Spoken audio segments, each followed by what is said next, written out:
So guys आज हम करने वाले हैं सिस्टम ऑफ लीनियर इक्वेशंस की रिवीजन। इसमें मैंने ऐसे करा है कि जेई एडवांस के 2016 से लेकर 2023 तक जितने भी वैरायटी के क्वेश्चंस आए हैं उनको मैंने सिलेक्ट करा है इस कैटेगरी के। तो उनमें से मेरे को सिर्फ 4 क्वेश्चंस ही लगे जिनको अगर कवर कर लिया जाए तो फिर लगभग सारे क्वेश्चंस हो जाएंगे इन PYQs के बीच में। ठीक है, और यही अच्छे वाले क्वेश्चंस हैं। सबसे पहला क्वेश्चन हमारा निकल के आता है जेई एडवांस 2022 पेपर 1 का, जो कि ये सवाल है।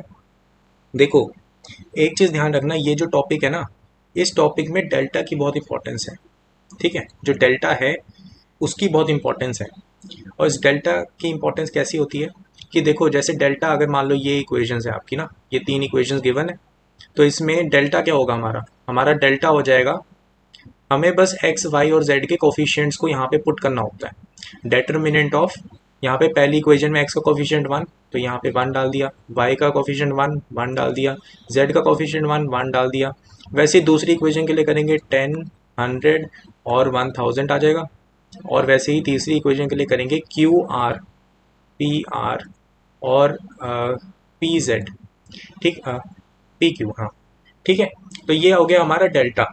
अब इस डेटर्मिनेंट की जो वैल्यू आएगी उसके ऊपर हम सॉल्यूशंस की बात करते हैं। ये आपने डेटर्मिनेंट्स में पढ़ा होगा चैप्टर में। तो देखो, डेल्टा की वैल्यू अगर हो जाए नॉन ज़ीरो, अगर delta not equal to zero आ जाए तो क्या कहते हैं हम कहते हैं भाई उस सिस्टम ऑफ लीनियर इक्वेशंस का यूनिक सोल्यूशन है। ठीक है, यूनिक सॉल्यूशन है। और अगर डेल्टा की वैल्यू ज़ीरो आ जाए फिर हम क्या कहते हैं, फिर हम कहेंगे कि यहाँ पर दो केस बनने हैं, कि यहाँ पर दो केस बनेंगे कि या तो आपका delta 1 comma delta 2 comma delta 3 में से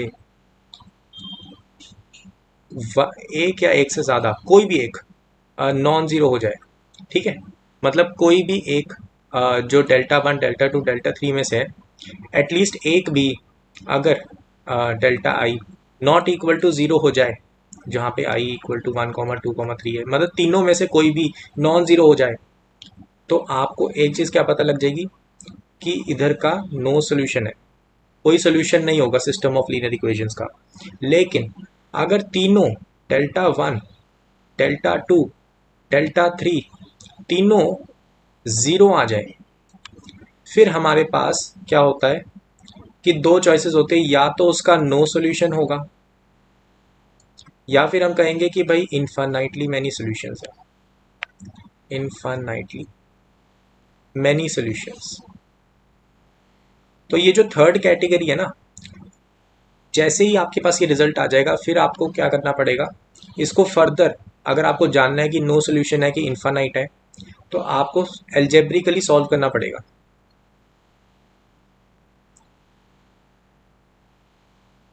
ठीक है, तो ये सारा प्रोसीजर रहता है इस पूरे टॉपिक का।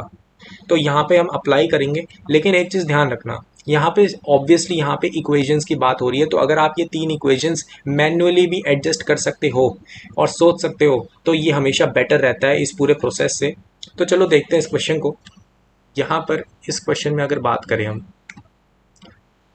तो सबसे पहले तो ये चीज़ पढ़ो कि P Q R the non-real numbers, non-zero real numbers, sorry, non-zero real numbers that are respectively 10th, 100th and 1000 terms of harmonic progression। तो क्या होता है, देखो HP को याद करने का सिंपल सा वे क्या कहते हैं हम, कि ये रेसिप्रोकल होता है AP का। तो HP की कोई भी जनरल टर्म अगर तुम देखोगे तो वो A plus N minus 1D ये वाली फॉर्म की रहेगी, लेकिन रेसिप्रोकल रहेगा ना। तो यहाँ पे सिंपली हमारे पास क्या आ जाएगा कि जो हमारा P है ना, P की वैल्यू क्या आ जाएगी, A प्लस 9D।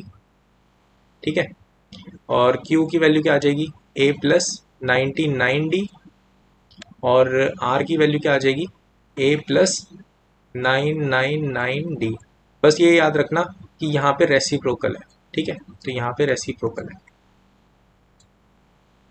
ठीक है, अब देखो ये जो थर्ड इक्वेशन है, इसमें मामला क्या है कि भाई इसको मैं सिंप्लीफाई कर सकता हूँ। कैसे कि मैं इस थर्ड इक्वेशन में डिवाइड कर दूं P into Q into R से, तो ये इक्वेशन थोड़ी सिंप्लीफाई होके क्या बन जाएगी, ये इक्वेशन बन जाएगी x divided by P plus Y divided by Q plus z divided by R equal to zero. ठीक है, तो ये हमारी सिंप्लीफाइड फॉर्म हो गई। अब अगर आप ये तीनों चीज़ें डालोगे इसमें तो रेसिप्रोकल तो थे, है ना, तो सीधा आकर बहुत इजी सी इक्वेशन बन जाएगी। यहाँ पे इजी इक्वेशन बनेगी। कैसी इक्वेशन बनेगी यहाँ पे इक्वेशन हमारी बन जाएगी a plus 9d times X plus यहाँ पे आ जाएगा a plus 99d times y plus a plus 999d z equal to zero. ठीक है, तो थर्ड इक्वेशन थोड़ी सिंप्लीफाई हो गई है। अब देखो ये डेल्टा वाली कहानी तो ठीक है, लेकिन पहले मैं तुम्हें एक अच्छा सा मेथड बता दूं ताकि तुम्हारी जो थिंकिंग है थोड़ी ब्रॉड हो जाए। अगर तुम थोड़ा सा खुलकर सोचोगे तो वो बेटर रहता है, हमेशा इक्वेशन को सॉल्व करने की सोचोगे तो ज़्यादा बेटर है। तो देखो ऐसा करो, ये जो तुम्हारी पहली इक्वेशन है और ये तुम्हारी दूसरी इक्वेशन है, तो टू इक्वेशन माइनस वन कर दो, तो क्या मिलेगा, तुम्हें मिलेगा 9x plus 99y plus 999z equal to zero.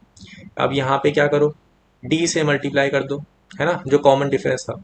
So d से तुमने मल्टीप्लाई किया तो तुम्हारे पास बना 9dx प्लस क्या बन गया 99dy प्लस 999 कह सकते हो dz। अब यहाँ पे ज़ीरो नहीं आना था ना, यहाँ पर ज़ीरो नहीं आएगा क्योंकि तुमने टू को माइनस करा, तो यहाँ पे माइनस वन आ जाएगा ना, तो यहाँ पे माइनस वन आएगा, यहाँ पर माइनस वन आएगा और उसमें हमने मल्टीप्लाई डी कर दिया है, तो यहाँ पे आ जाएगा माइनस डी। तो यहाँ पर अगर तुम इस पूरी इक्वेशन को, जो तुम्हारी लेफ्ट हैंड साइड है, इसको अगर तुम ऊपर वाली इक्वेशन में पुट कर दोगे तो तुम्हें क्या मिलेगा कि a कॉमन निकाल लिया और तुम्हें मिला x plus Y plus Z, और जो तुम्हारी पूरी इक्वेशन है तुमने उसको क्या कर दिया माइनस डी कर दिया, minus D equal to zero. Clear है, क्योंकि यहाँ पे तुम ऐसे करोगे ना, ये x इससे मल्टीप्लाई होगा और एक तो इससे मल्टीप्लाई होगा, तो a x तो हमने यहाँ पे रख लिया और जो 9dx है यहाँ पे 99dy है, ये सारा बन के माइनस डी आ जाएगा यहाँ पे ना, उसको पुट करा है सिंपली, तो ये आया आपके पास। ओके, अब देखो ये तुमने इक्वेशन सॉल्व करी, तुमने कोई कंडीशन यहाँ पे अभी तक फिलहाल सोची नहीं है।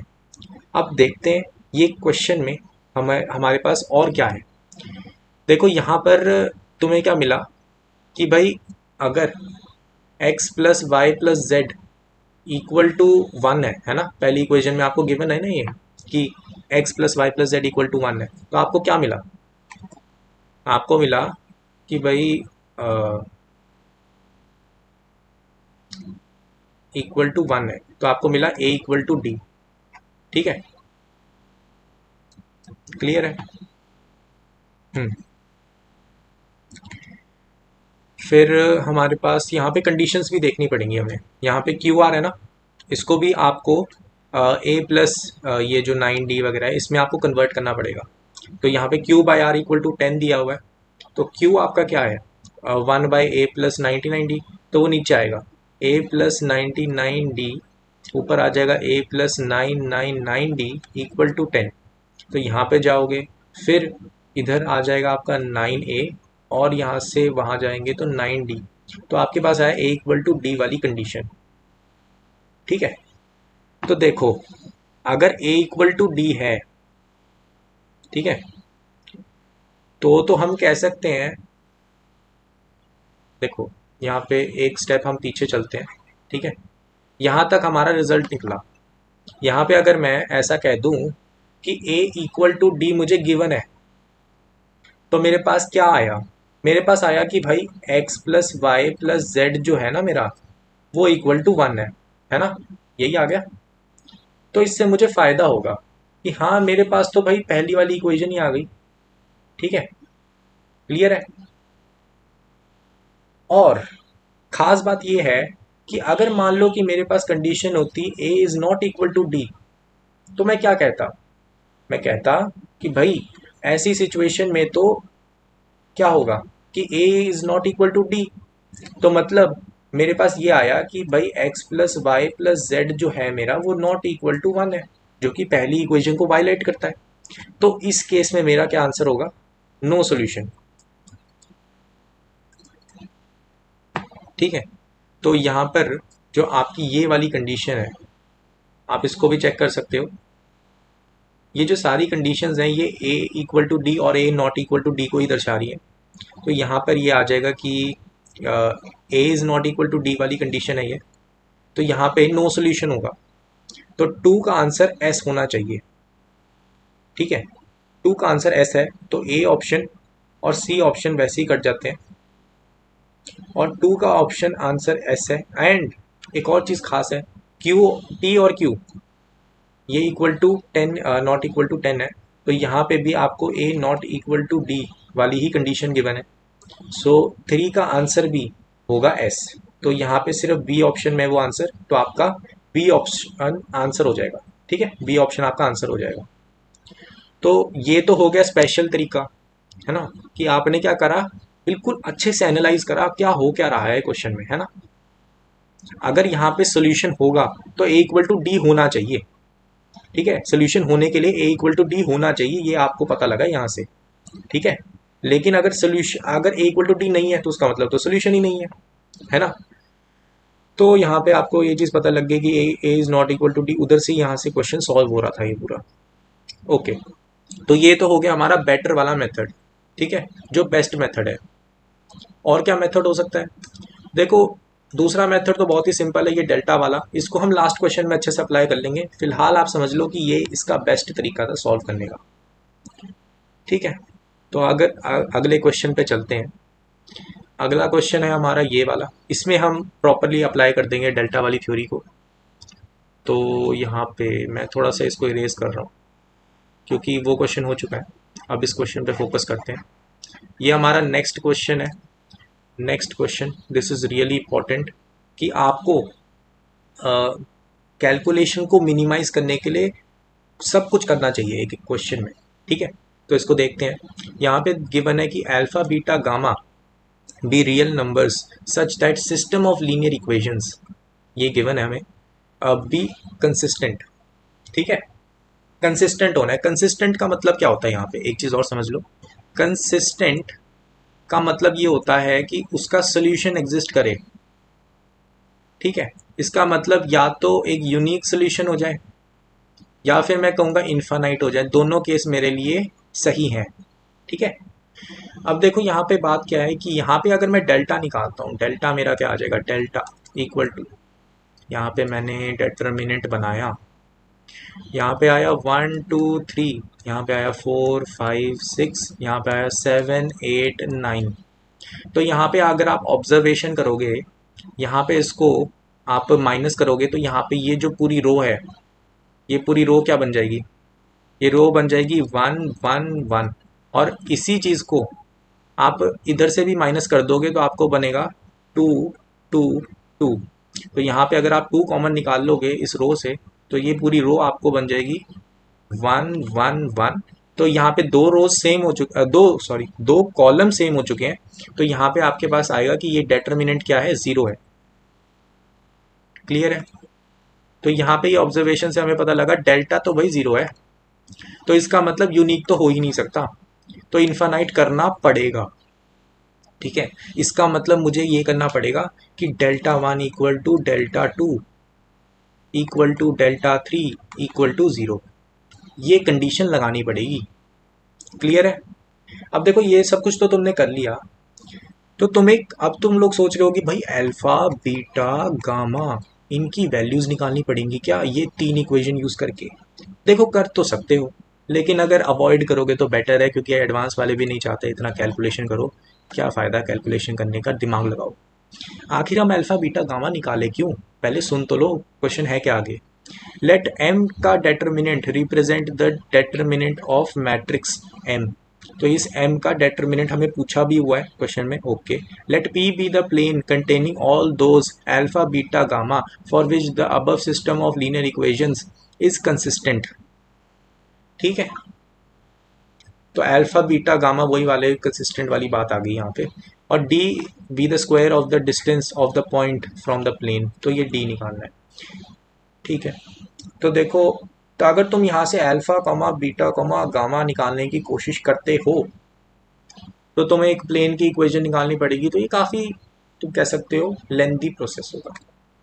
ठीक है, और वैसे भी तुम्हें अल्फा बीटा गामा की यूनिक वैल्यू तो मिलेगी नहीं, है ना, थोड़ा फैक्टर्स में मिलेंगे क्योंकि इनफाइनाइट सोल्यूशन बना रहे हो। तो देखो, m का डेटर्मिनेंट करना है, सही बात है, तो m का डेटर्मिनेंट कर दो। m का डेटर्मिनेंट हमें आखिर फाइंड क्या करना है वो तो ढूंढ लो। अल्फा 2 गामा बीटा 1 0 -1 0 1, ठीक है, इसका डेटर्मिनेंट। तो इसका डेटर्मिनेंट क्या आएगा, अल्फा की रो पे खोल देता हूँ मैं इसको, मैं ज़्यादा सिंप्लीफाई नहीं करना चाहता। अल्फा क्या आ जाएगा यहाँ पे, 1 माइनस यहाँ पे 2 आएगा, 2 के साथ आ जाएगा बीटा, ओके, एंड यहाँ पे आएगा प्लस गामा, गामा के साथ आ जाएगा -1, हाँ ये 1 बन जाएगा ना। तो यहाँ पे वैल्यू क्या आ गई overall, alpha -2 beta plus gamma. ठीक है, तो यहाँ पे मैं ये चाहता हूँ कि अगर ये एक्सप्रेशन सिर्फ एक ही इक्वेशन में आ रहा हो तो वो तो मेरे लिए बहुत फ़ायदे की बात है। तो चलो करते हैं, डेल्टा 1 निकाल लेते हैं ना, डेल्टा 1 का कर लेते हैं, डेल्टा 1 इक्वल टू 0। तो डेल्टा 1 क्या होगा, अरे डेल्टा 1 के बारे में हमने बात नहीं करी ना शायद। देखो डेल्टा 1 का अगर मैं सिंपल सा बताऊं तो यहाँ पे आपको क्या करना है, डेल्टा 1 का मतलब क्या है, पहले कॉलम में आपको ये वाली एक क्वांटिटीज बननी है, अल्फा बीटा गामा -1। ठीक है, डेल्टा सेम है, सिर्फ पहले कॉलम को रिप्लेस करना है। तो पहले क्या आ जाएगा, अल्फा बीटा गामा -1, और यहाँ पे क्या आ जाएगा, सेम जो डेल्टा में है ना वही आएगा। तो ये होता है आपका डेल्टा 1। वैसे ही आप डेल्टा 2 देख सकते हो, उसमें कॉलम 2 रिप्लेस हो जाएगा, और डेल्टा 3 में कॉलम 3 रिप्लेस हो जाएगा। ठीक है, तो इतना सा है मामला। तो इसको हम कर लेते हैं सॉल्व। यहाँ पे मैं अल्फा पे खोलता हूँ, या फिर इसको ऐसे कर देते हैं, इसको माइनस करेंगे तो यहाँ पे ये जो पूरी रो है ये क्या बन जाएगी, 1 1 1। ठीक है, तो यहाँ से इसके अलाउंग खोल लेते हैं, आसान रहेगा। सो मेरे को मिलेगा कि भाई 1, ठीक है, इसके अलाउंग खोल रहे हैं ना, यहाँ पे इसका रो कॉलम छोड़ा, 8 बीटा -5 गामा +5। ठीक है, फिर -1, और यहाँ पे क्या आ गया, यहाँ पे आ गया 8 अल्फ़ा -2 गामा +2, और फिर +1 आ गया हमारे पास 5 अल्फ़ा -2 बीटा इक्वल टू 0। तो यहाँ से थोड़ी सी कैलकुलेशन अगर तुम घटा के देखो, अल्फ़ा क्या बचा, अल्फ़ा ढूंढो, अल्फ़ा अल्फ़ा अल्फ़ा तुम्हारा बचा -3 अल्फ़ा, और क्या बचा, बीटा कैसे बचा, बीटा 8 बीटा यहाँ पे है, यहाँ पे 2 बीटा, यहाँ पे +6 बीटा आ गया। यहाँ पे गामा को देखो, गामा तुम्हारा आ गया -3 गामा, और यहाँ पे क्या आ गया, 5 -2। ठीक है, तो 5 -2, यहाँ पे प्लस का 3 बच गया, इक्वल टू 0। तो इसको सिंप्लीफाई करो तो तुम्हें मिलेगा alpha -2 beta minus gamma, minus नहीं प्लस आएगा ना यहाँ पे, प्लस गामा इक्वल टू 1। ठीक है, तो यहाँ पे आपके पास क्या मिला कि डेटर्मिनेंट ऑफ एम की वैल्यू तो 1 आ गई, आंसर 1। और जो डी की वैल्यू है वो तो बहुत सिंपल है, ये देखो आपके पास प्लेन की इक्वेशन आ गई, ये प्लेन की इक्वेशन है। ठीक है, यहाँ पे ये बोला हुआ है ना कि P be the plane containing alpha beta gamma such that the linear equation become consistent, तो यही तो है। तो यहाँ पे बस इसके डिस्टेंस फॉर्मूला लगाना है। डिस्टेंस फॉर्मूला कैसे होता है, अप्लाई कैसे करोगे, देखो तुम्हारा पॉइंट है 0,1,0, तो जो डिस्टेंस होगा उसको निकालने का तरीका सुन लो। उसको वैसे सीधा ही है, वैसे तो ना मुश्किल नहीं है। तो चलो इसको कर लेते हैं, इसको भी क्या आएगा कि 0,1,0 पुट कर दो इसकी इक्वेशन में। ये ध्यान रखना यहाँ पे -1 इक्वल टू 0 ऐसे लिखना ना, तो डेट मॉडुलस आ जाएगा यहाँ पे 0 -2 times 1 plus 0 -1 divided by square root of 1 +4 +1, ये तो कोफिशिएंट का स्क्वायर हो जाता है, ये तो आपको पता ही होगा फॉर्मूला ना। तो यहाँ पे आ गया आपका 3, है ना, -3 ऊपर divided by square root of 6, इसका स्क्वायर निकालना था आपने, तो डिवाइडेड बाय 6 इक्वल टू 3/2। तो आंसर आपका 1.5 हो जाता है। ठीक है, तो काफ़ी सिंपल सा है बात इसमें। ज़्यादा मुश्किल है नहीं, क्वेश्चन काफ़ी जल्दी हो गया। सो इसमें ये बात पता लगती है कि आपकी अंडरस्टैंडिंग कितनी अच्छी है ना, आप कितना भरोसा रखते हो अपने अपने ऊपर कि मैं एक्सप्रेशन के ऊपर घुसता हूँ, ये एक्सप्रेशन निकाल लेता हूँ ना। ठीक है, तो होप ना छोड़ना। एडवांस में कई बार ऐसा होता है कि एक्सप्रेशन ही डायरेक्ट निकल रहा होता है, इतनी लंबी कैलकुलेशन की ज़रूरत नहीं होती। ठीक है, तो हम चलते हैं अपने अगले क्वेश्चन पे, जो कि हमारा सेकंड लास्ट क्वेश्चन है और थर्ड क्वेश्चन भी कह सकते हो स्टार्टिंग से। तो 2018 पेपर 2 का क्वेश्चन है। देखो 2018 का पेपर मुझे बहुत पसंद है, बहुत अच्छे अच्छे लेवल के क्वेश्चंस हैं 2018 के पेपर में। तो देखो उनमें से ये एक क्वेश्चन है जो कि एक अलग ही टाइप का क्वेश्चन है। ठीक है, थोड़ा सा डिफरेंट सा उन्होंने स्टाइल अपनाने की कोशिश करी है इस कैटेगरी में, तो इसको तो मैं डबल स्टार दे सकता हूँ क्योंकि इसमें एक अच्छा सा कॉन्सेप्ट भी यूज़ हो रहा है। तो चलो देखते हैं इस क्वेश्चन को। Let S be the set of all column matrices B1, B2, B3 such that B1, B2, B3 belongs to real number and the system of linear equations in real variables, ये है हमारे पास, has at least one solution. Which of the following systems in real variables has have at least one solution in each? तो देखो यहाँ पे system आपको मतलब समझ आ जाना चाहिए क्वेश्चन। अगर नहीं समझ आ रहा है तो मैं बताता हूँ। देखो पहले ये जो कंडीशन गिवन है इसमें तुम्हें एक चीज़ बताई हुई है, हैज़ एटलीस्ट वन सोल्यूशन। तो यहाँ से तुम्हें एक रिलेशन निकालना है B1, B2, B3 में, जिसको तुम फर्दर ऑप्शंस के लिए यूज़ करोगे। तो चलो बात करते हैं इस क्वेश्चन के ऊपर। पहले तो सबसे पहले आपको पता ही है, एक चीज़ को आपको चेक करनी है, डेल्टा। डेल्टा को चेक करे बिना तो ये सवाल शुरू ही नहीं होते और ना ही ख़त्म हो सकते कभी। ठीक है, तो यहाँ पे हम डेल्टा चेक करेंगे, -1, 2, 5, 2, -4, 3, और यहाँ पे है 1, -2, और यहाँ पे आ गया अपना 2। तो यहाँ पे मुझे कहीं ना कहीं शक हो रहा है कि ये दो कॉलम्स जो हैं ये कहीं ना कहीं सेम जैसी लग रही हैं। अगर मैं -2 से मल्टीप्लाई कर दूं पहले कॉलम को तो वो दूसरा कॉलम बन रहा है। तो इससे मुझे पता लगा भाई डेल्टा तो क्या है, ज़ीरो है। सही बात है, डेल्टा ज़ीरो हो गया। तो अब इसका सोल्यूशन बनने के लिए एक ही चारा रह गया कि भाई delta 1 equal to delta 2 equal to delta 3 equal to zero हो जाए ताकि इनफाइनाइट सोल्यूशन आए। यही एक चारा रह गया मेरे पास, और कोई चारा है ही नहीं, है ना। तो अब मेरे को इस कंडीशन के बारे में सोचना पड़ेगा। अब देखो ये इसमें तो अब तुम्हें लग ही रहा है कि भाई B1, B2, B3 में रिलेशन निकालना है, ये तीनों कंडीशन लगानी पड़ेंगी। देखो से हमें इक्वेशंस को थोड़ा सा मैनिपुलेट करना है। ये हमारी इक्वेशन 3 हो गई, ये इक्वेशन 2 हो गई, इक्वेशन 1 हो गई। तो हम क्या करेंगे, अब इक्वेशन 3 और 1 को प्लस कर दो, ताकि हम बस सॉल्व कर रहे हैं। ठीक है, मतलब इक्वेशन सॉल्व करना ही हमारे लिए चारा रह गया क्योंकि वो ईजी है यहाँ पे।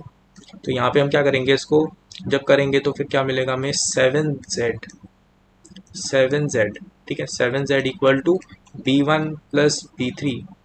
और फिर हमारे पास दूसरा क्या आएगा कि हम ऐसा करते हैं, जो पहली इक्वेशन है उसको 2 से मल्टीप्लाई करके ऐड कर देते हैं दूसरी इक्वेशन में। तो हमें क्या मिलेगा, हमें मिलेगा कि भाई यहाँ पे 2 टाइम्स करा, उसको ऐड कर दिया, so 13z equal to 2 times B1 plus B2। ठीक है, तो यहाँ पे z को हम इक्वेट कर देते हैं। तो हमें मिला कि B1 plus B3/7 equal to 2B1 plus B2 by 13। तो यहाँ से हमें B1, B2, B3 में रिलेशन पता लग गया। तो हम इसको थोड़ा सा सिंप्लीफाई कर सकते हैं। ये 13 आ गया, यहाँ पे 14 आ गया, तो ये आ जाएगा 13B3 equal to B1 plus 7B2। ठीक है, तो ये हमारा रिलेशन आ गया जिसको हमें ऑप्शंस में यूज़ करना है। देखो इस सॉल्विंग को मुझे थोड़ा हटाना पड़ेगा क्योंकि ऑप्शंस थोड़े लंबे हैं, लेकिन ज़्यादा लंबे नहीं हैं। चलो करते हैं, रिलेशन पता लग गया। अब देखो इन्होंने ये बोला था कि which of the following system has at least one solution. पहले डेल्टा चेक करना पड़ेगा हर एक का। तो पहले तो पहला क्वेश्चन देखते हैं, पहला ऑप्शन इसका डेल्टा ना।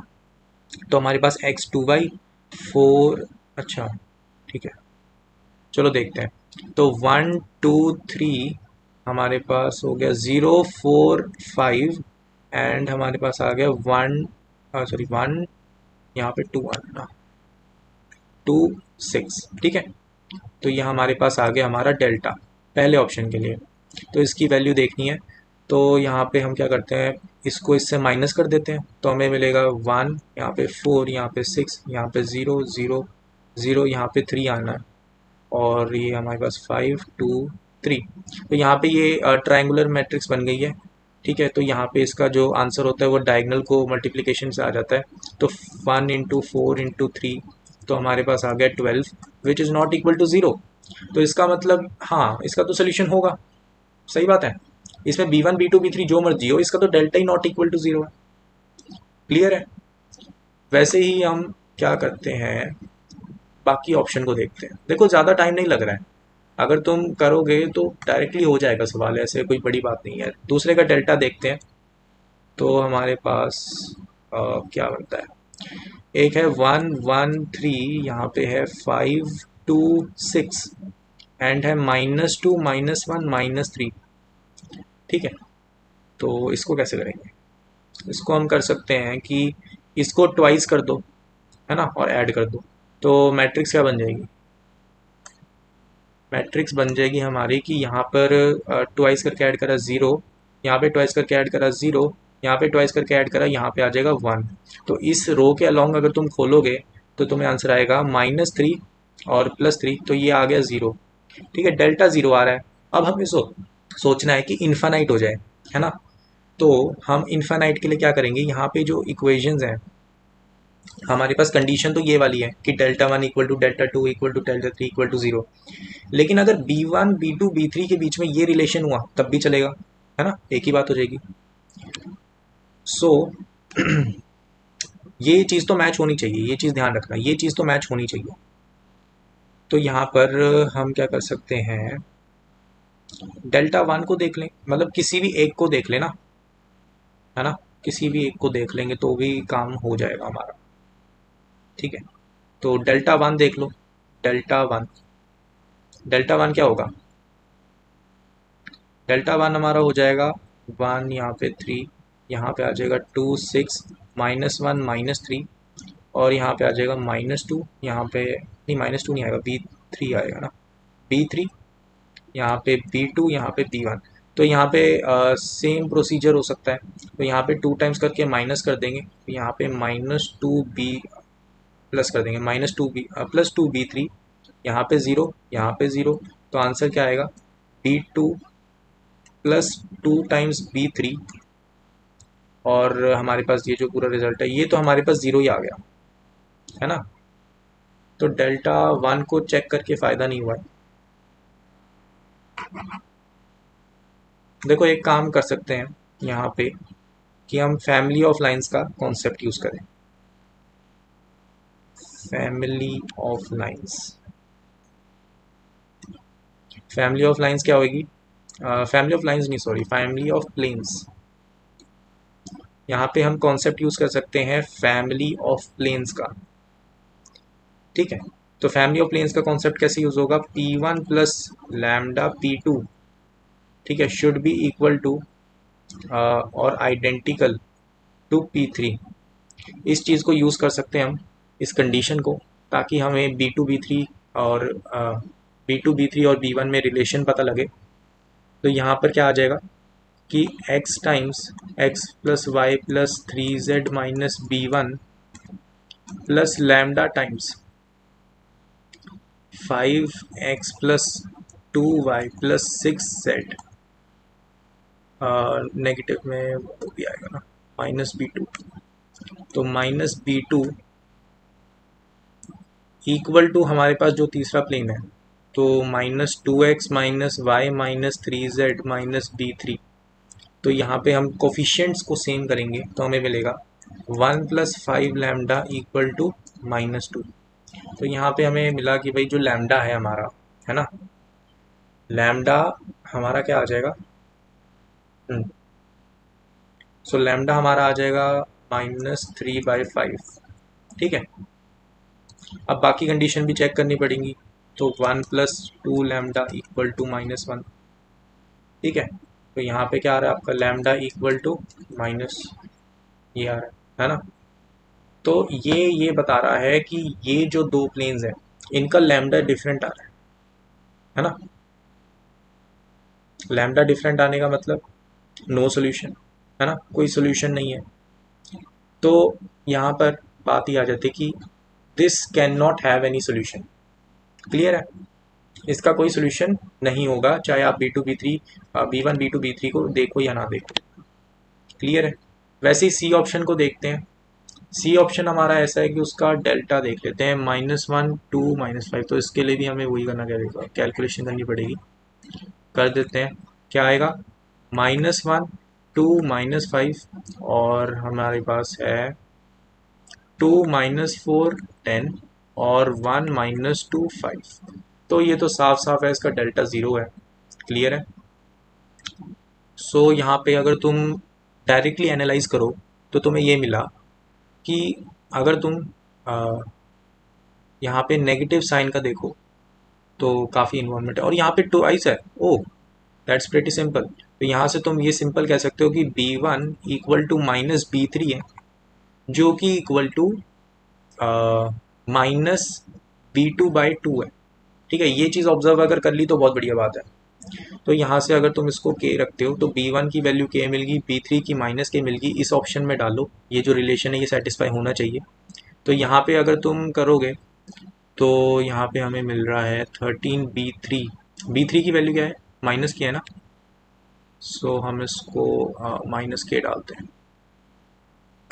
तो यहाँ पे आ गया -k और यहाँ पे आ गया k +7 B2। तो यहाँ पे हमें मिल रहा है कि भाई जो B2 की वैल्यू यहाँ पे क्या मिल रही थी, B2 equal to -2k।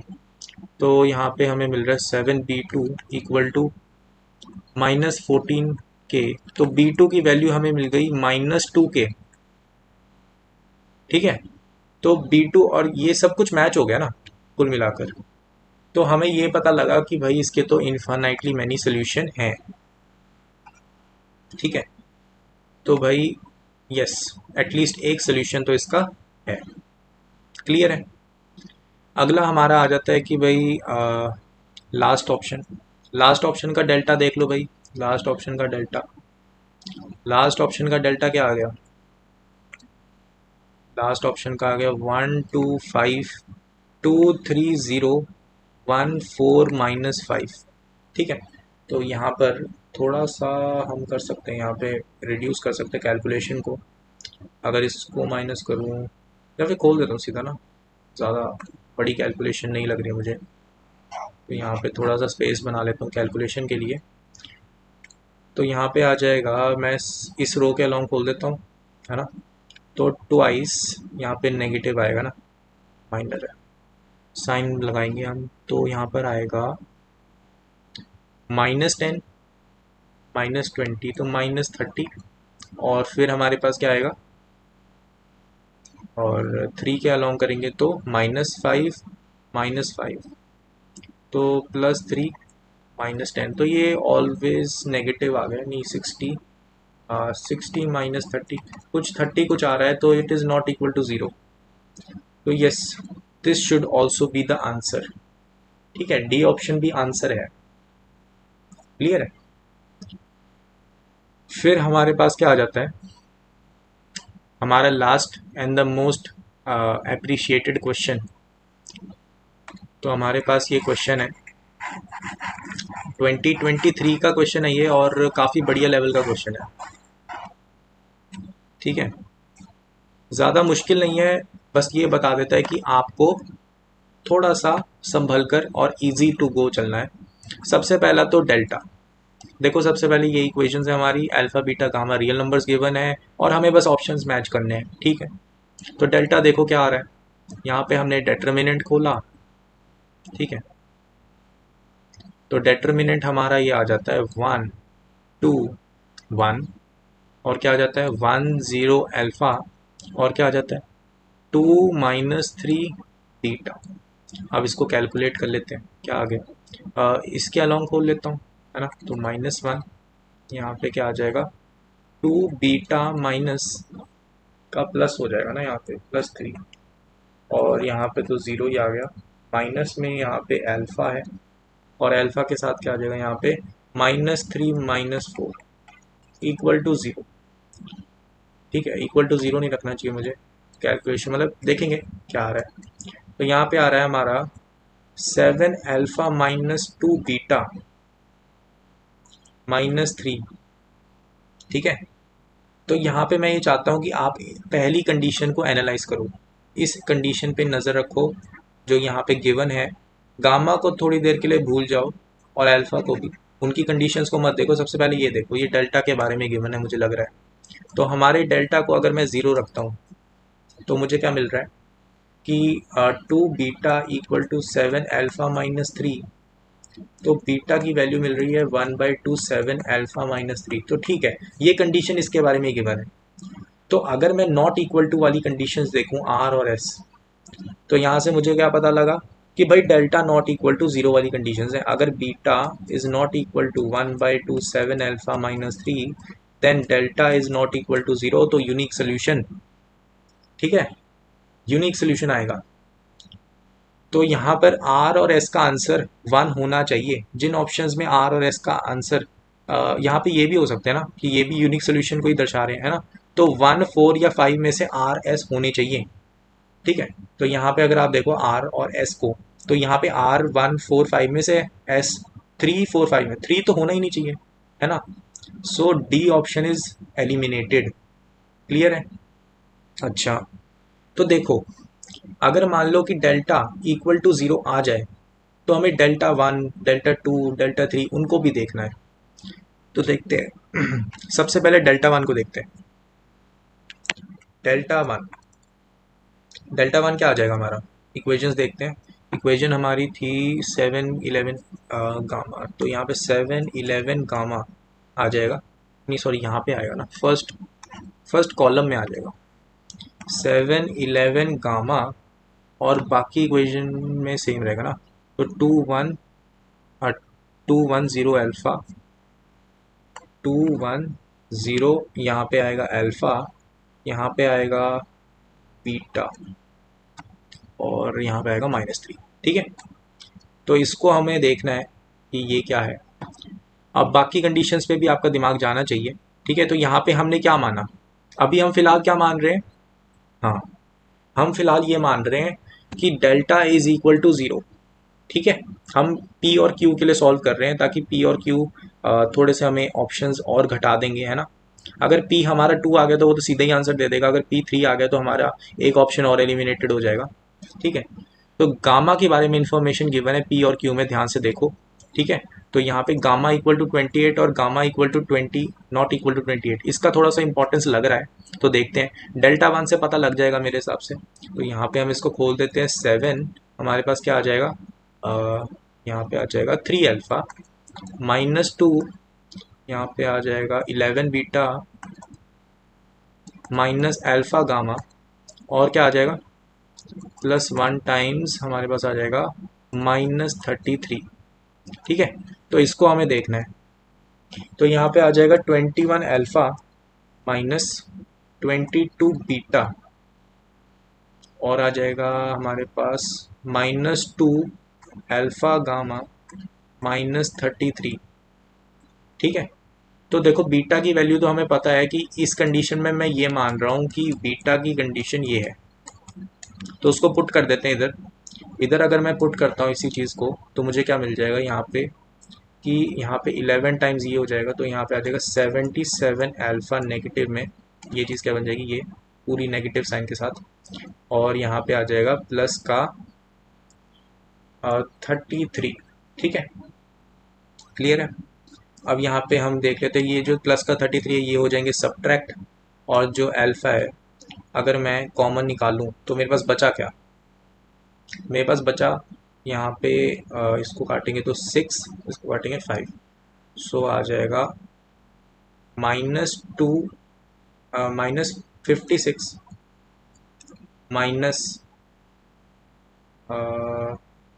-2 gamma. ठीक है, माइनस आएगा क्या, कि माइनस में कुछ गड़बड़ हो गई यहाँ पे कैलकुलेशन में, यहाँ पे प्लस आना है ना, यहाँ पे प्लस आएगा। ठीक है, तो यहाँ पे मुझे एक चीज़ पता लगी कि अगर इसको ज़ीरो होना है तो गामा की वैल्यू 28 होनी चाहिए, और अगर ये नॉट इक्वल टू ज़ीरो हो गया तो ये बात हो जाएगी कि भाई हमने डेल्टा को तो ज़ीरो कर दिया, डेल्टा वन को नॉट इक्वल टू ज़ीरो कर दिया। तो इस कंडीशन में ऐसा हो जाएगा कि हमारे पास आएगा नो सोल्यूशन। तो इससे ये पता लगा कि भाई अगर गामा इक्वल टू 28 है तो आंसर हमारा नो सोल्यूशन नहीं आएगा। तो अगर gamma is not equal to 28 तो हमारा आंसर आएगा नो सोल्यूशन। मतलब क्यू का जो आंसर है वो क्या आंसर है, टू। ठीक है, टू हमारा आंसर है क्यू का। तो सी ऑप्शन हमारा एलिमिनेट हो गया क्योंकि यहाँ पे क्यू वन था। अब देखो हमारे पास डिफरेंशिएटिंग फैक्टर क्या रह गया। हमारे पास डिफरेंशिएटिंग फैक्टर ये बचा कि भाई जो आर है उसको मैं सॉल्व कर लूँ, और कोई चारा ही नहीं है मेरे पास। ठीक है, नो ऑप्शन। तो आर को मुझे देखना पड़ेगा। तो यार ये तो आंसर हो ही नहीं सकता। क्यों नहीं हो सकता? क्योंकि यहाँ पे अगर तुमने अल्फा को वन डाल दिया तो तुमने एक्स प्लस जेड जो है वो 11 होना चाहिए। तो तुम इन दोनों को सम करोगे तो 11 आएगा ही नहीं, है ना? सेटिस्फाई करना चाहिए ना। तो फिफ्थ आंसर नहीं है, A option is the correct answer.